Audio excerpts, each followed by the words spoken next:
Welcome to episode 87 of Rubbish Talk with me, Alasdair Meldrum. And myself, Jane Bond. Welcome back again, Jane. We missed you last week. We had Samantha. Yeah, we had Samantha on last week. So I missed the chit-chat last week, yes. I was too busy. What was I doing last week? Sorting waste last week, very important. Sorting clinical waste. Yeah. Lovely. I've had a disaster in the office today. I have discovered, so I went into the little bathroom that's beside my office this morning, and there was toilet roll all shredded up on the floor, and I'm thinking, oh no, we've got some wee furry creatures, we've got some mice or rats or something in the office. And then I happened to notice in the bin I have a dead bird. Oh, poor wee soul. So according to the Google, the picture thing that you can use, the AI thing, it's a great tit. So how on earth it got into an enclosed room, I have absolutely no idea. But that's our bad news for the office today. Yeah, well, I found out that mice like Rolos, little mouse. There was a little mouse in my house that decided to eat the Rolos, packet of Rolos. So we caught it, very humanely. But definitely was likes it a full Rolos. packet? Yeah. Was it a full packet? Yes. It chomped through the packet of Rolos, right? It ate Rolos from one side and then the other. It left 3. It was at the back of the settee, and on the settee there was all these little bits of paper, and I'm like, who's been eating these Rolos? Little mouse.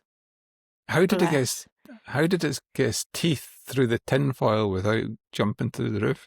I have no idea. Perhaps they're just, I don't know. No idea. Anyway, it did like Rolos. So if you ever have mice and you have one of these humane trap things, put Rolos in it because they love them. Put a Rolo in it. Totally. Not your last one, obviously, because we don't love mice enough for the last Rolo. So anyway. What news have we got this week? Right, well, this one is for littering from cars. Fines for littering from cars up nearly 500% since 2020, which is good because the amount of litter, and we've kind of gone through this so much, and I think we've had discussions on this from all sorts of people on littering from cars, but it's saying that in 2020, 445 fines were issued. Estimated revenue is £61,130. Not 2025 to date, 2 fines, £266,772 as of August this year, which I think is brilliant because people should not be throwing their rubbish out of the windows. I mean, you've bought it, you've got it, take it home with you. I just can't understand it, to be honest. I was just going to say, it says, under Rule 147 of the Highway Code, motorists are explicitly prohibited from throwing anything out of a vehicle, including food waste, packaging, cigarette ends, cans, bottles or paper. And such behaviour constitutes offence under the Environmental Protection Act 1990. So, not only is it under the Highway Code, because it's dangerous, it's also under the Environmental Protection Act as well. So, at least it's getting up there. But think about it, 1,942 across the UK, so that's 5 a day. So 5 litter fines a day, and look at the amount of litter at the side of the motorway. So we're not actually really... Yeah, but it's better than that. It's a tiny chunk. It's better than it was, but it's a tiny amount. And then look at the amount of revenue potential they can pull in. So the next story I've got is similar to that. A headline was England to ban controversial paper litter fine enforcement system. So this is organisations that will come in and work with the council, and they will keep 50% of the litter fine, and they'll effectively do it for council, which, to be honest, I think is a good idea. It means they're incentivised to find the people dropping litter and so on. But I think in some cases there's a bit of bad practice going on, a bit like the story we had previously about the lady pouring her coffee cup down a drain and getting fined for it. So seemingly they're going to ban that. But it's back to, if you don't want to be fined for dropping litter, don't drop litter. That's the easiest option. It's kind of one of those things, isn't it? It's like, yeah. And then the next one I've got is looking at ban on plastic in wet wipes. So we've kind of had this discussion about the fact that wet wipes get flushed down the toilets, and then kind of combined with all the fat and God knows what else inside you, inside the sewage system and end up as these massive fatbergs. Because the wipes just don't biodegrade, basically. So again, this is what's happening. The government has confirmed that wet wipes containing plastic fibres will be banned from sale and supply. This is in England from spring 2027, which is good. So end plastic wet wipes that litter our beaches, blah blah blah. So that's got to be it says here, right? The UK uses an estimated 11 billion wet wipes every year, many of which contain plastics that break down into microplastics, causing long-term environmental damage and contribute to fatbergs, blockages and pollution in waterways.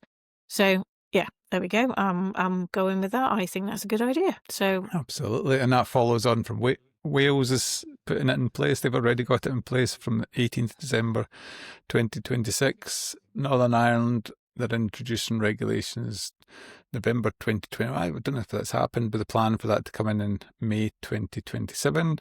And in Scotland, we are expecting legislation by the end of 2024. So they better get a move on, because end of 2024 is rapidly approaching. Well, 2024 was a year ago. Good point.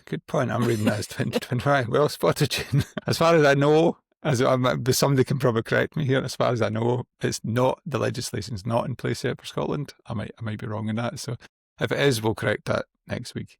But one of the ones that somebody mentioned to me the other day, and I'm probably guilty of it. You know, for the similar reason, you're not meant to put tissues down the toilet. So as in tissues you use for blowing your nose. Oh, right. No, I didn't know that. Because the way they're designed, potentially some have not necessarily got plastic, but they've got various things in them, and they're designed not to break down particularly well, which is a challenge for, as you say, collecting the fatbergs and stuff. So if you've got any tissues, you're actually meant to put them in the bin. And I was trying to find out if there was a plastic content, but there was not a huge amount of information out there. It's a bit like the plastic tea bags that a lot of the manufacturers use. There's not a huge amount of information. So if anybody's got any information, I would love to hear from you. Yeah, I hadn't totally thought about that. I just thought, you got your toilet paper. Neither did I. Oh, okay. Learn something new every week, Jane. Well, every day's a school day. So 250 trips a year to the recycling centre. So this is what we talked about last week or the other week, because I've obviously missed a week. I've been debunked. And come on, catch up, Jane. Catch up. So we looked at this a while back about the Scottish Council capping the number of visits after one user booked nearly 200 visits in a year, and the potential of misuse by commercial operators, which, potential, no, we think there's definitely misuse. And the BBC News had a bit of a poll, and they said, is 250 trips a year to recycling centre too many? And we're asking for feedback. So it's quite interesting, the feedback. So it says, I use the Betox site perhaps 12 times a year. So yes, there should be a cap of perhaps 30, he says, but I think it may be difficult to enforce. Interesting. And again, somebody suggested it might be a way of generating funds for the local authorities. They could allow 12 free users a year, and over that apply for a fee or charge businesses. Could raise money for the council. All sorts of questions, but it did look like generally, yes, the answer was yes, it should be capped. I didn't see anything that said it shouldn't be capped. But it's a bit of a nonsense question. If somebody's going there 250 days a year, they're going there every single working day of the year. That's not a member of the public. That's somebody commercial. Yeah. No, absolutely. So there should be there's no discussion, there's no debate about that. And the fact that people think it's hard to do, most of these sites have got APNR cameras up. It can be done. It's easy. Yeah, and you should be able to know whether the technology's there nowadays. Yeah. Absolutely. Anyway, following on from last week's episode with Samantha Riggs. So Samantha from 25 Bedford Row, so she's a barrister, and myself and her had a big long chat about waste crime. And on the back of that, well, not on the back of that, but between then and now, the investigation into the legal dumping of waste at Kidlington, which was the one it was an A-class road, beside a river and an A-class road, which was a fairly substantial pile of waste, probably about 20 25,000 tonnes of waste. Somebody has been arrested, but on last week's episode, myself and Samantha talked about the fact this was raised initially in July, and it took till now before there were sort of enforcement orders to be put in place, which seems a bit slow, if we're being totally honest about it. So if you've not listened to that one, give it a wee listen, and give us a wee shout out. Would be much appreciated. Yeah, how on earth? This organised operation involved a regular delivery from large lorries that have been going on for months and visible to neighbours and passers-by. Why couldn't it have been stopped? It's just like, obviously there's things to do with resourcing and all that sort of stuff, but to let it get that far, it just seems a bit of a nonsense. But we do need other sides of the story as well. So if there's anybody else on the other side who's saying, well, we couldn't do anything, then fair enough. We're quite happy to take both sides of the thing. And we're also, again, back on fires as well. Fires caused by disposable vapes. And major waste firm has warned that wrongly discarded vapes are still causing fires in its rubbish trucks and waste facilities 6 months on since disposable vapes were banned. And the thing is, like we were saying, these disposable vapes, all they've done is put a little charging point at the bottom. It's not, and people still throw them away. They still think they're disposable. They're not taking them to any sort of transfer facility or take back facility or anything like that. And there's still issues and problems with fires. Which leads us in perfectly, Jane, to, you'd think we'd planned this, eh? Totally. Leads us perfectly into what we're going to talk about today. We're going to talk about the waste journey of WEEE waste. So waste, electrical and electronic equipment. I was meant to say that at the start of the episode, but I got distracted by my little bird that died in the office. So what we're going to chat about the waste, electrical and electronic equipment. If anybody's interested in previous episodes, highly recommend episode 19 with Bruce McLean from CCL North, and that's what CCL do. They deconstruct, if you like, waste electrical equipment, and then he's also director of Restructa, which dismantles televisions as well.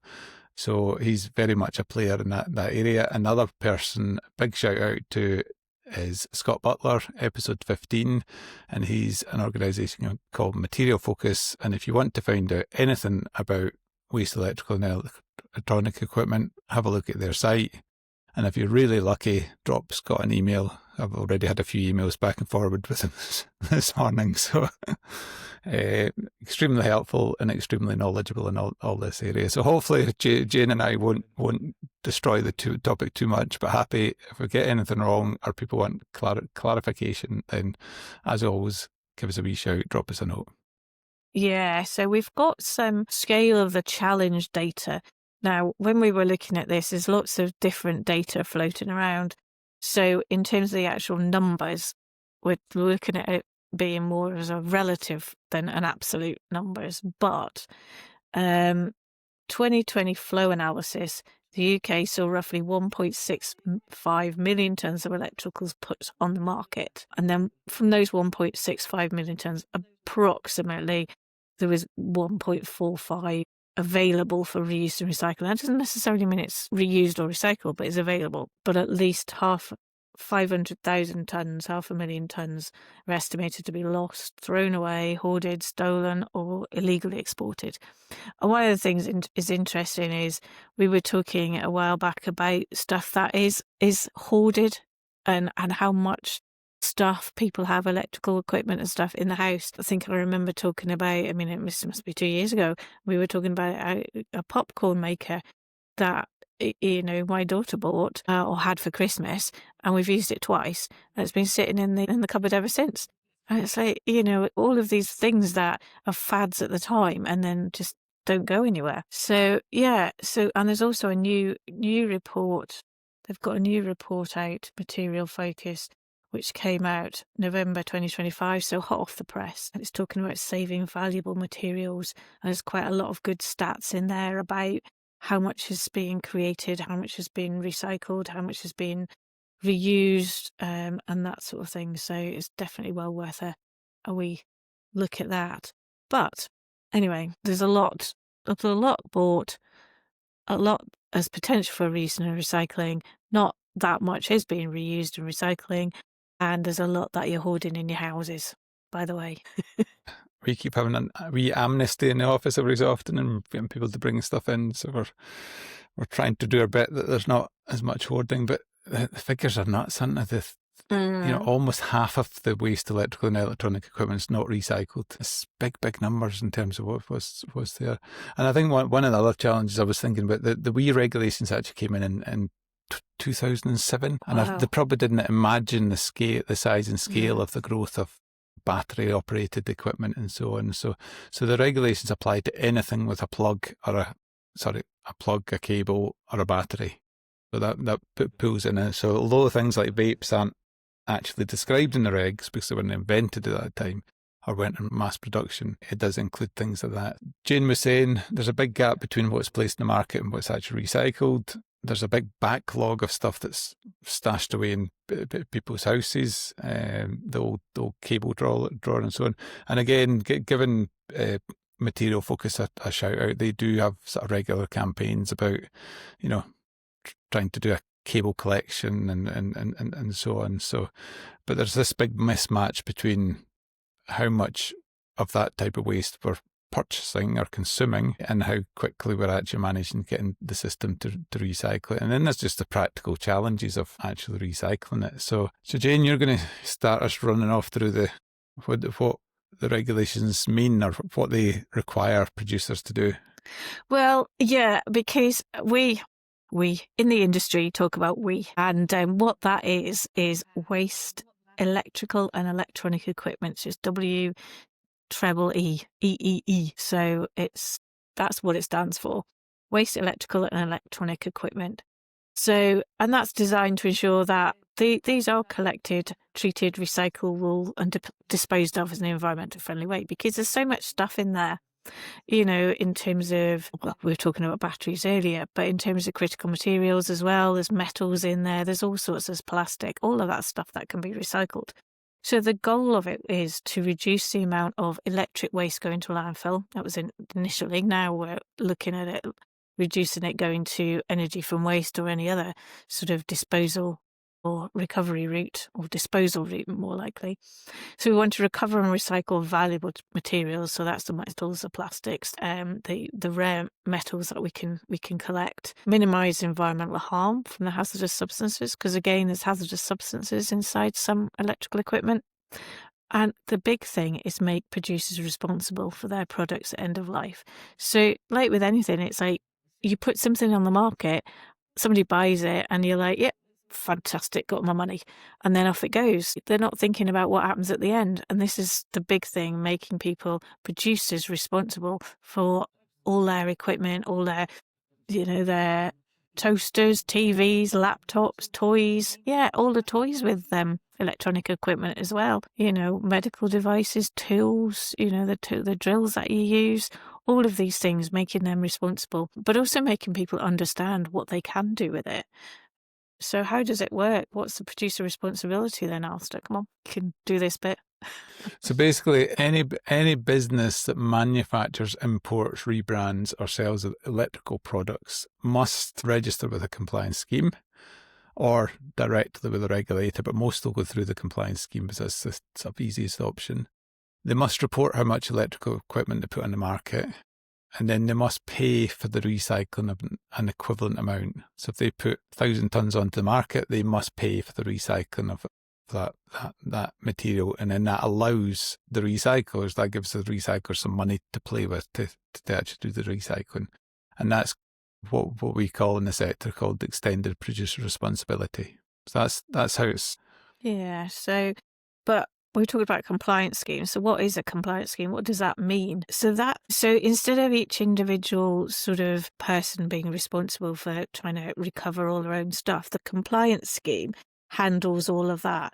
It handles it on behalf of the producers. So the administrative and financial obligations, they pay for the collection and treatment of the WEEE. They ensure approved recyclers are used. They look at submitting all the paperwork and reports and all of that sort of stuff. So they actually they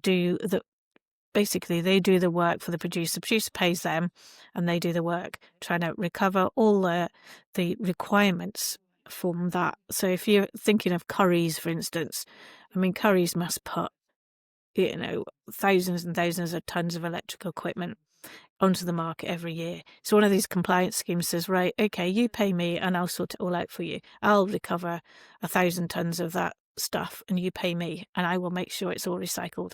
So some of these ones include ERP, Valpak, B2B compliance. There's quite a few of these ones. I think it's quite important that they're registered and they are actually reporting back the information to the appropriate regulatory agency as well. So, yeah.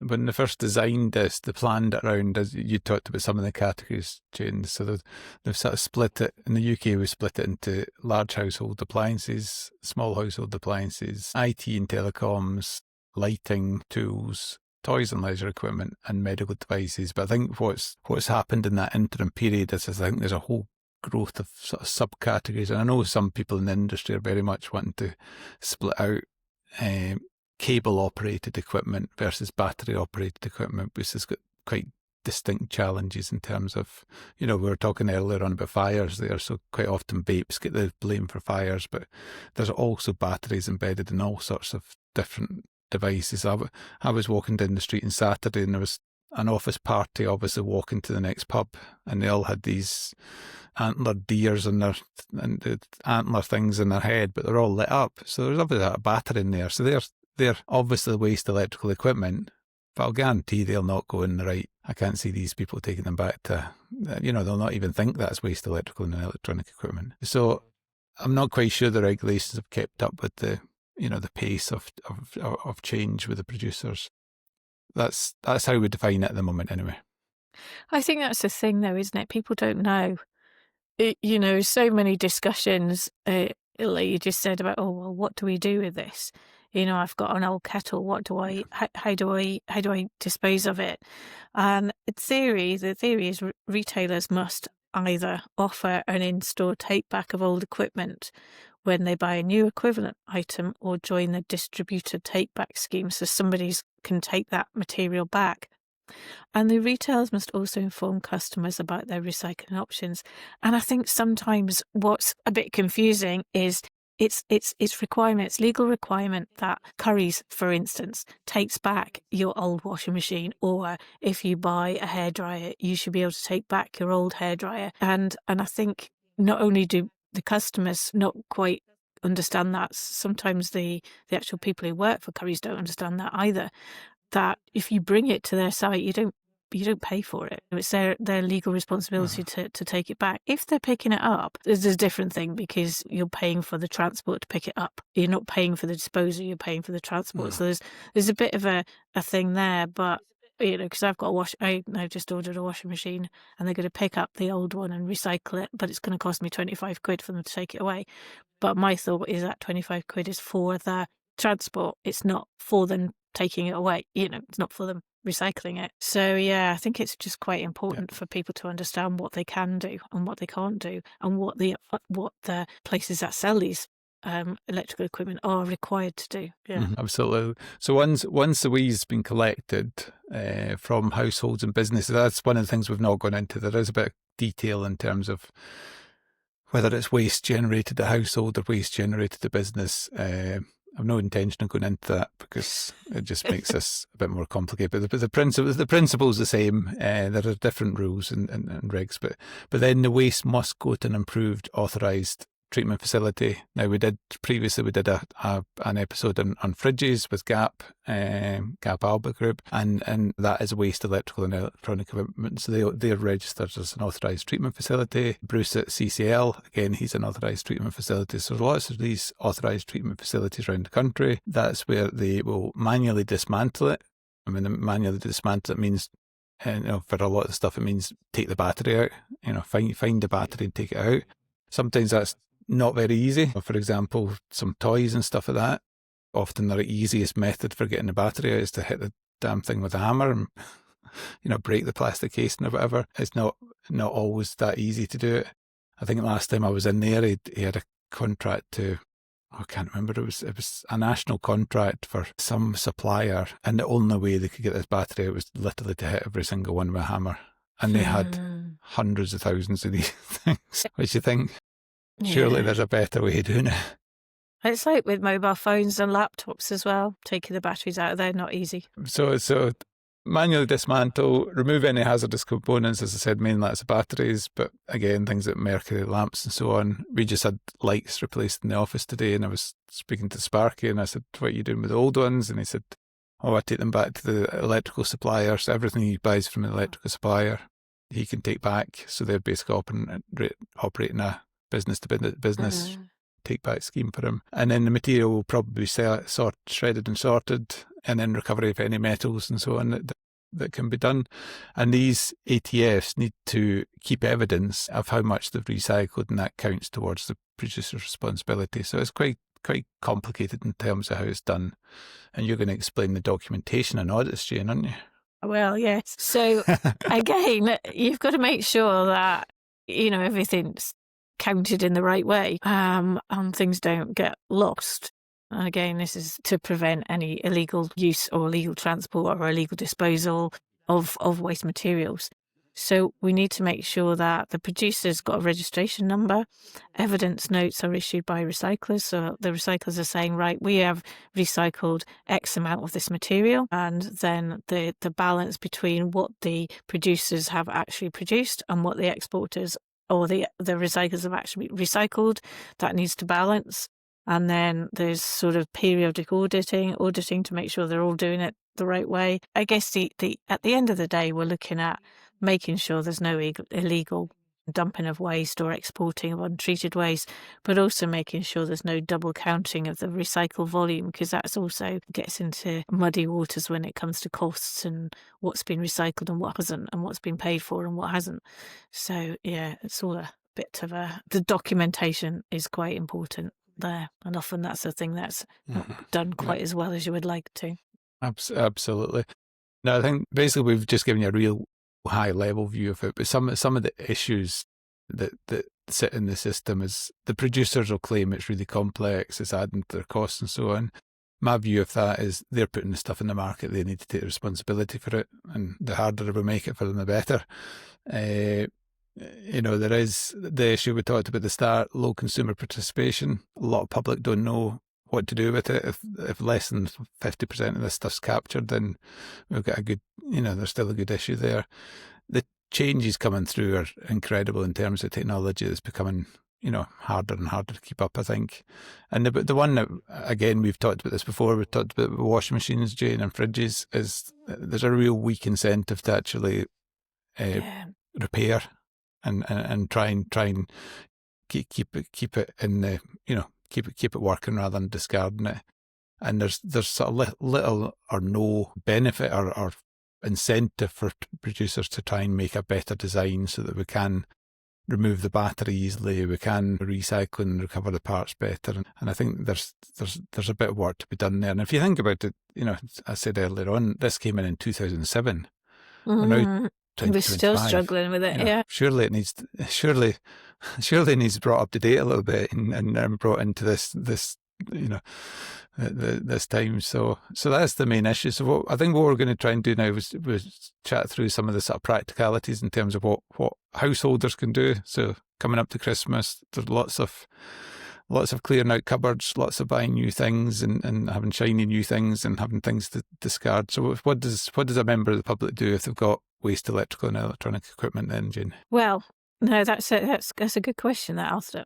And I think the thing is, quite often it's easier if you've got a larger item, for instance, like I was saying about my washing machine, because you go onto the site and they say, we'll collect it. You take the box and they collect it for you, which is fine. But it's when it comes to hair dryers or, like toys or kettles or whatever, it's what do you do with that then? Because you're not supposed to put it in your bin or your recycling bin. So what do you do with it? So there's opportunities there. I mean, lots of houses. I could tell you, Jane, was I just bought a kettle. Oh, really? I just bought a kettle Okay. because. And what did you do? Because my kettle was leaking. Well, there's a wee story about the kettle, actually, because I kept thinking it was leaking because there was always water lying about, and I was like, it's not leaking. I kept testing it, and I actually eventually discovered it leaked if you filled it really full. It never leaked if you just put a cup or so in the bottom, but it leaked. So I had to buy a new kettle. But one of the interesting things was I bought it on Amazon, as you do nowadays.